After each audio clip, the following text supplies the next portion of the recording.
think the Sachar Commission recommended, and now I think a caste-based census would give a better understanding of a scientific data which will help you dispense those government schemes. So you disagree with what Professor Manjeet Singh is saying, right? I'm not saying that there should not be caste census. I'm saying. But you said it's going to divide the country. No. The purpose, the way it is being done. What they are doing, they are making head counts of caste. They are not doing along with the census. I am saying well, it's too late because that census operation is already midway now. Then they could have done next year or in the past. I mean, Professor Sharma, I want to check with you on a different point. Okay. You know, the Constitution actually is very clear that all citizens are the same. So do you think in some way when you go into a caste census, it is unconstitutional? This, of course, is unconstitutional for the simple reason because we have committed ourselves to creating a civil society as far as constitution goes, a modern progressive civil society, and civil society is founded upon the trinity of values: liberty, equality and fraternity. The caste census in a sense is violative of all the three values. The caste system as such, it is violative of the value of liberty, for the simple reason because caste is an endogamous unit which denies to a caste member the freedom of choice even to have one's life partner. Right. Okay. So it militates against the freedom principle. It as well militates against the principle of equality because caste system, no matter whether you look at it. So it may well be challenged actually in the court. It could be. It could be. It is a hierarchical organization. In this age of civil society, when we have committed ourselves to equality, gone are the days of the value of hierarchy. Today we are living in a modern age, a progressive age, civil. But then the government will say that it is for the purpose of affirmative action actually. So that's the way. That is why I said much is going to depend on what use are we going to make of this information. Absolutely. Professor Ronkiram, I want to check with you. You see, in 1931, there was a demand from the Dalit community at that point of time. Dalits under Dr. Ambedkar said that there should be a separate electorate for the Dalits, which was, I think, shot down because Mahatma Gandhi protested and he sat on a fast.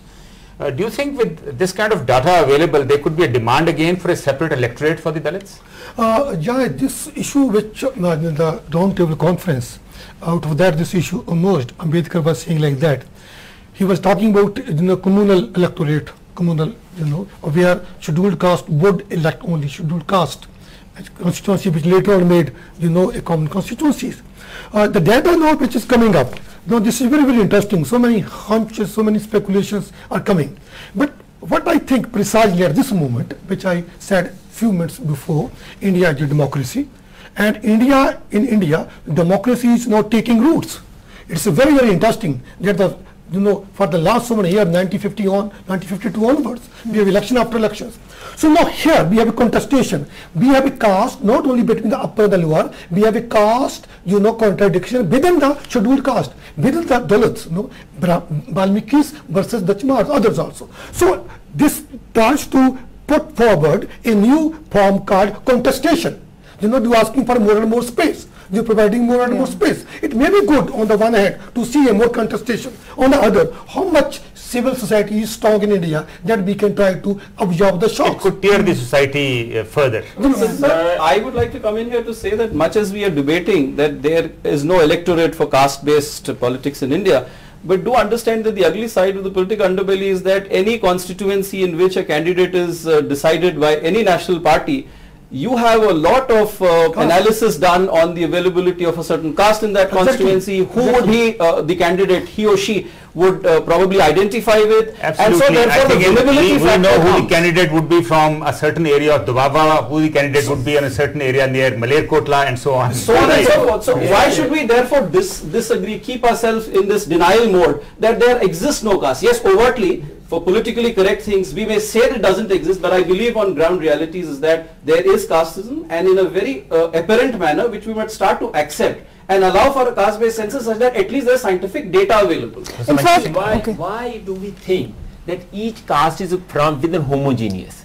when you give reservation and any action or any help, thinking that all caste members are economically. In fact, that brings the next question, which is very important, which the caste is all about.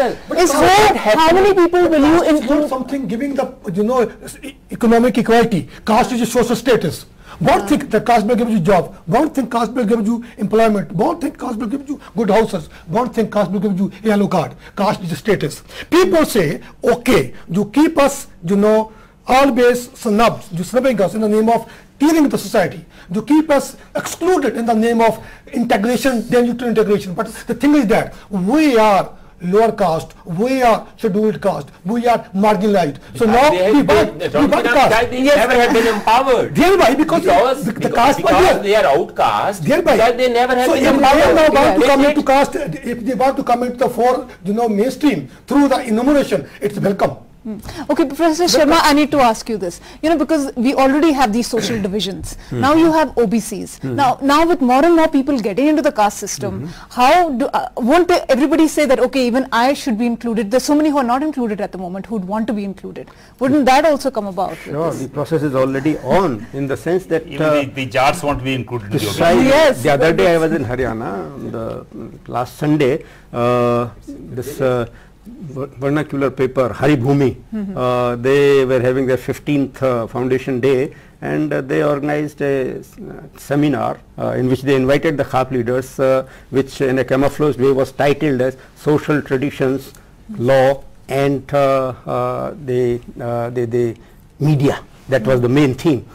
And there precisely one demand that was coming forward from the floor, in which the Khap leaders were in majority, Jat should be included among the OBCs in Haryana. Yes. Okay. But Professor Manjeet Singh, the Akalis have opposed it. They said we shouldn't have caste at all. The Akalis.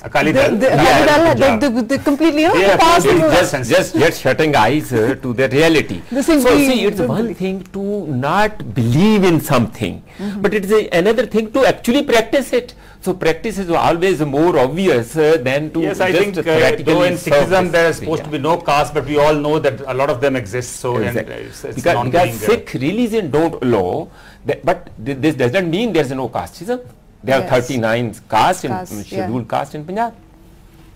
Professor Manjeet Singh, now could there be some operational issues also, in the sense that how do you check on what the kind of data that people have, the information they're given about themselves? Some people may tell lies, some people may not give the correct information. Now could that happen during the caste Ministry has allowed, say whatever you want to say.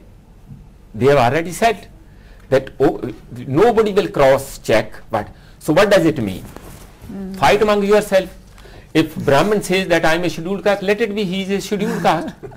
So is there a risk that could be there? Yes. I would like to say here that that is why I was always mentioning about the modality, how we are going. More important question is how we are going to do it.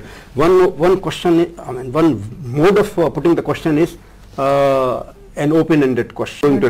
One question, one mode of putting the question is an open-ended question. Say about it. The other is a closed-ended question. To which caste category of the following do you belong?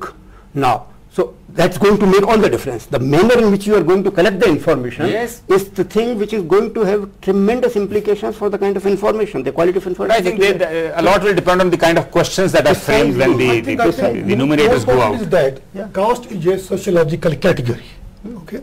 So when it is the sociological category, we try to enumerate it, it's becoming a political category. Precisely. So once a sociological category becomes a political category, it creates some ripples. Okay? So there, but the thing was that it may, have its own political, colors. But the thing was that this exists in the society.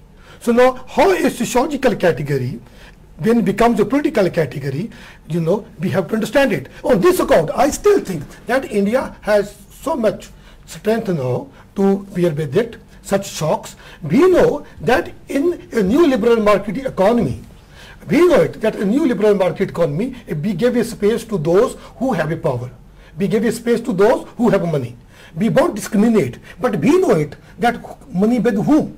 All right. I think we're going to just have to close here. We are running short of time. But before we close, Mr. Sandhu, I wanted to ask, how do you think this process is going to go through? Well, the process is going to be, I think, pretty tough in my opinion. I mean, they all say that it could sharpen tensions. A lot of political parties can kind of jump in and get very active when this process takes place between June and September next year. But then I want to, recall what the Department of Census had said in 1931. It said that since the institution of caste exists, this is what the members here also said, ignoring its existence is like the proverbial ostrich.